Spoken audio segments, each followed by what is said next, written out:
Благослови, Владико. Благословено je carstvo na Oca i Sina i Svetijog Duh, сега и секогаш и во вечни векови. Почитувани гледачи на Канал 8 телевизија, добродојдовте во уште едно издание на емисијата Православна ризница. Како што ветевме во претходната епизода, во која што зборувавме за тоа како секој верник треба да се однесува во храмот, нашето предавање ќе го продолжиме и во оваа емисија е предвидено да позборуваме за главните делови на храмот од историскиот развиток и се до она мистично значење кое што го имаат тие делови. Секоја религија или религиозно учење има свое место каде што ги обавува сите култови, така и православните христијани, ние православните имаме еден молитвен дом, тоа е храмот, во кој што се извршува неголемата тајна, неголемата жртва, односно светата тајна причест. За постоењето на вакви храмови, односно места каде што се славил Бог, имаме сведоштво уште во Стариот Завет, имено уште за времето кога Мојсе бил на земјата, Бог му дава нему инструкции како да изгради еден шатор, кој што тогаш бил употребуван како храм.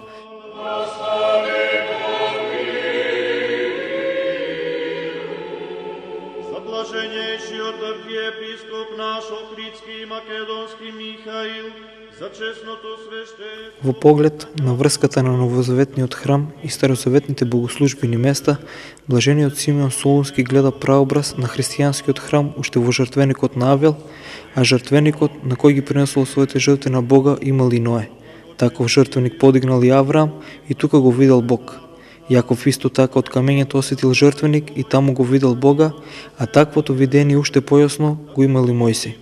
Уште појасен праобраз на христијанскиот храм и скинијата, во која се наоѓал жртвеник и ковчегот на заветот во Светеа Сјатим, како и лебовите кои се праслика на живиот леб. Во времето на патриарсите, евреите не знаеле за храм. Како посебно одредено место за молитва, имале сознание за свети места, каде што му се обраќале на Бога, или пак Бог им се јавувал на нив. Такви места биле Вефил, Вирсавија, Сихем, Синеј. Особено значајна е скинијата како патувашко светилиште, место на средба на народот со Бога. Во смисла што во сите религии храмот се смета за место каде што божеството го објавува своето присуство на луѓето. Во старозаветната религија, во скинијата, присуството на Бога е скриено, но и нагласено преку ковчегот на заветот. Исус Христос исто така го почитувал храмот, како дом Божи, дом на Отецот Негов, дом за молитва. Неговата мајка, Пресветата Богородица, го носи во храмот, како што сведочи апостолот и евангелистот Лука. Но со неговата смрт и воскресение, материјалниот храм го губи своето значење. Навестувајќи ги својата смрт и воскресение, тој зборува за духовната димензија на храмот како негово тело. Храмот е таму каде што е и црквата, односно таму каде што е Евхаристискиот собор, односно заедницата на верните.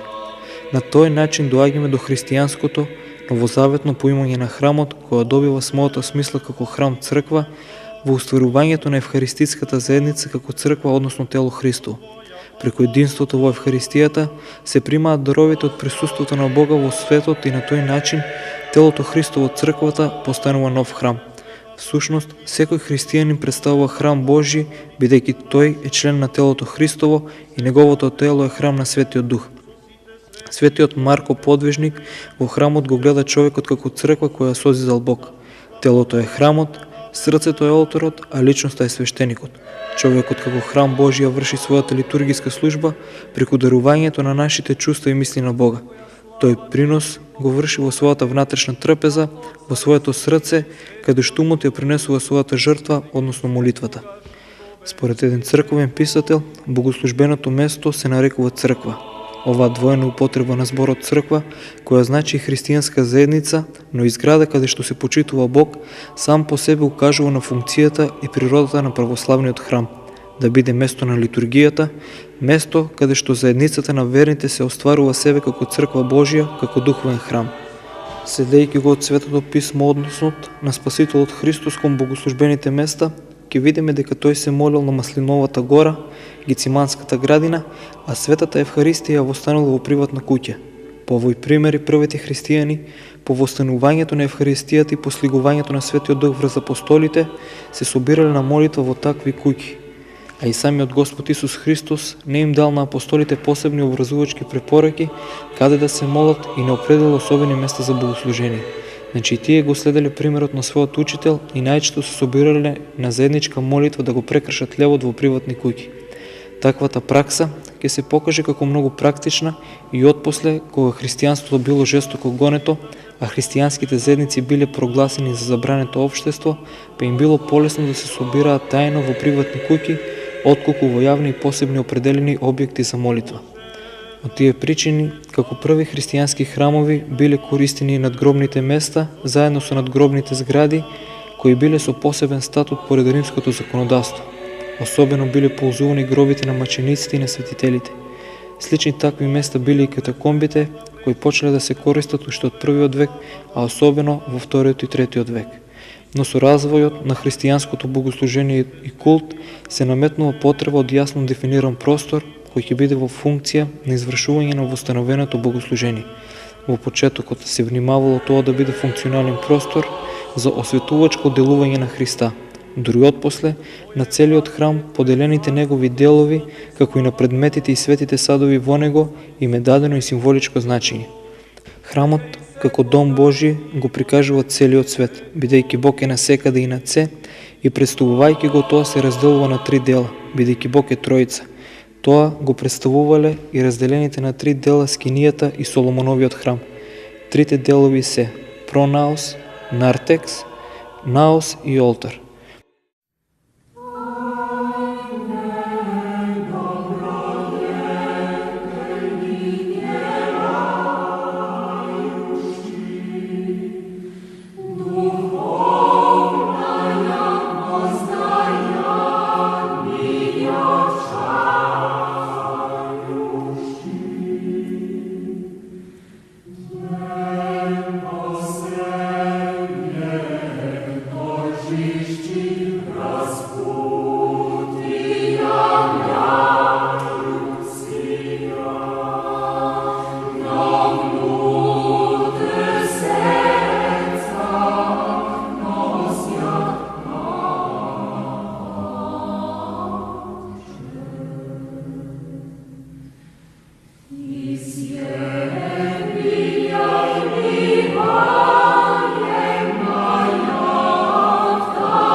За да имаме појасна представа и да ни биде посликовито нашето предавање, овие главни делови на храмот ќе ги представиме, односно ќе ги споредиме со нашиот храм овде во Кочани, посветен на светиот великомаченик Ѓорги Победоносец.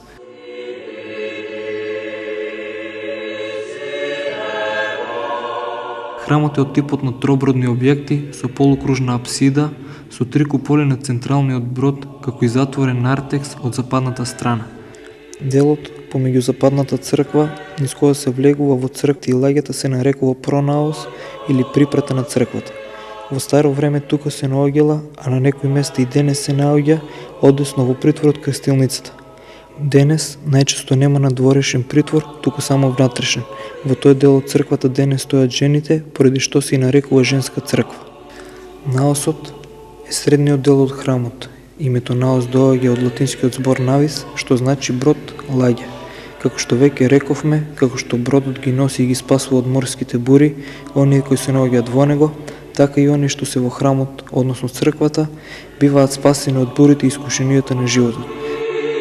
Лагета во храмот Свети Великомаченик Ѓорги е поделена на 3 дела со столбови кои имаат практична употреба, но исто така ти впишен крст во лагета, како што можете да видите на оваа фотографија. Кога зборуваме и за практичната употреба на овие столбови, треба да се знае дека од северната страна секогаш стојат лицата од женскиот пол, додека од јужната страна стојат лицата кои што се од машки пол. Овој дел од храмот, односно лагета, е поделен од олтарот со иконостас.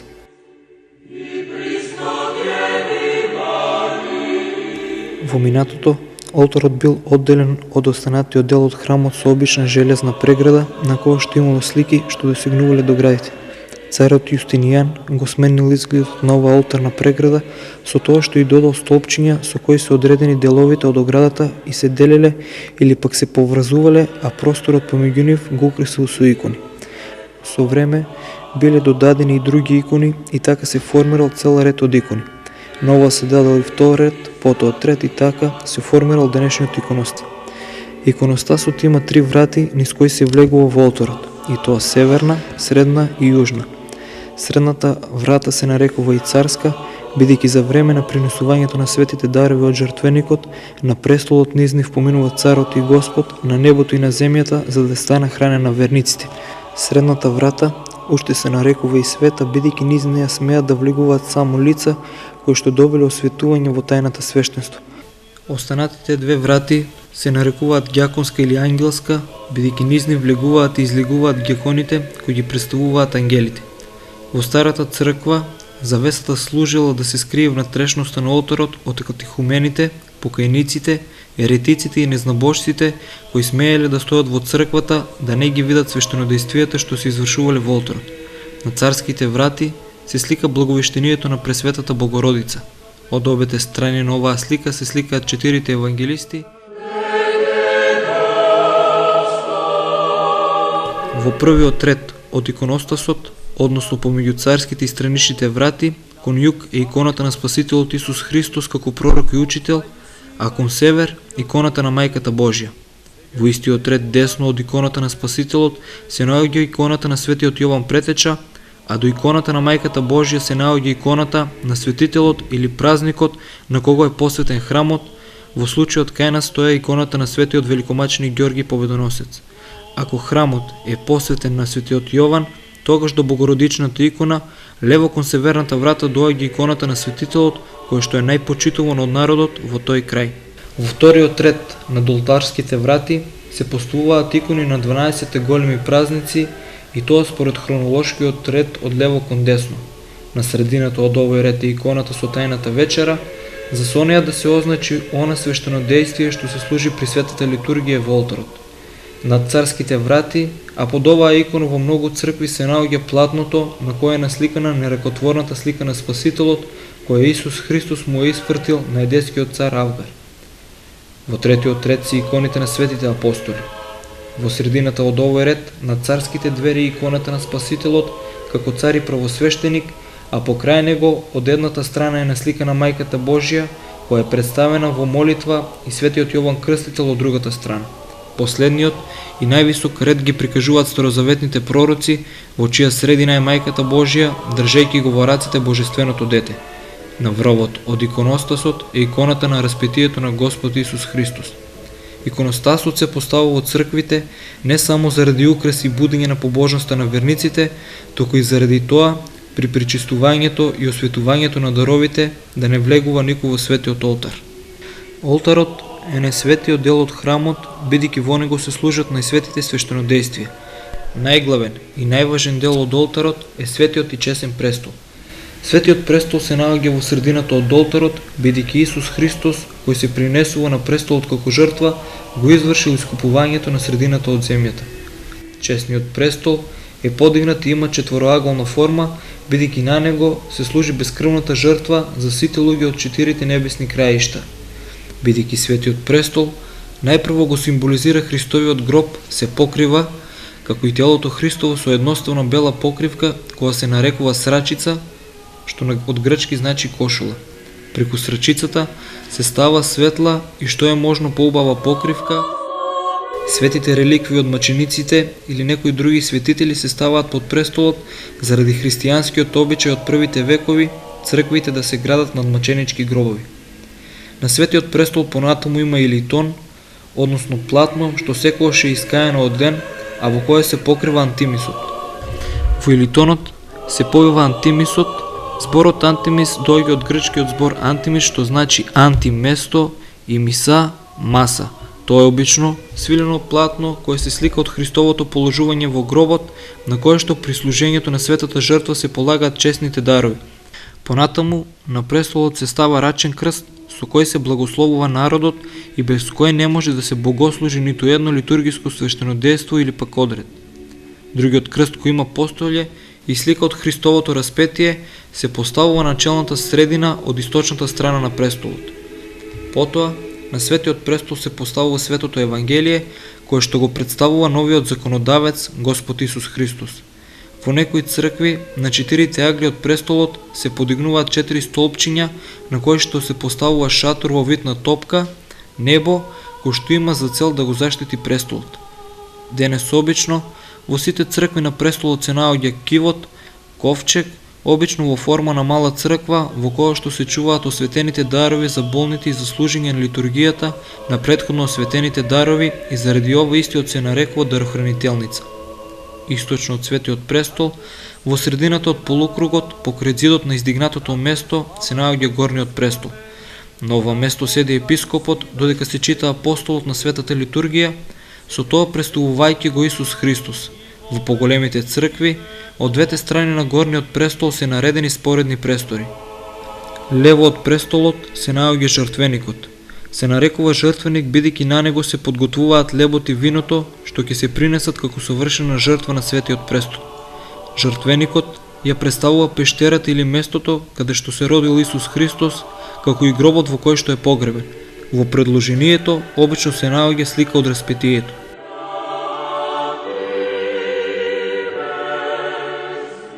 Во овој период Светата црква го чествува и споменот на светиот Григорий Богослов Назијанзин, архиепископ во Цариградски. Еве што сведочи житието за него.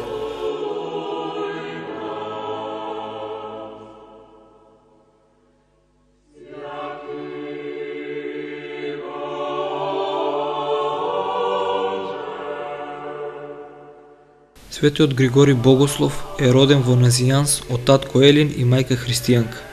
Пред да се крсти, учел во Атина заедно со светиот Василий Велики и со Јулијан Отстапник. Често му пророкуваше на Јулијан дека ќе биде отстапник од верата и гонител на црквата, што се исполнило.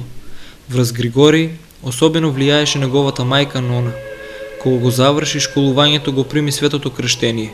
Светиот Василий го ракоположи за епископ Сасимски, а царот Теодосий Велики наскоро го повика на испразнетиот престол на Цариградскиот архиепископ.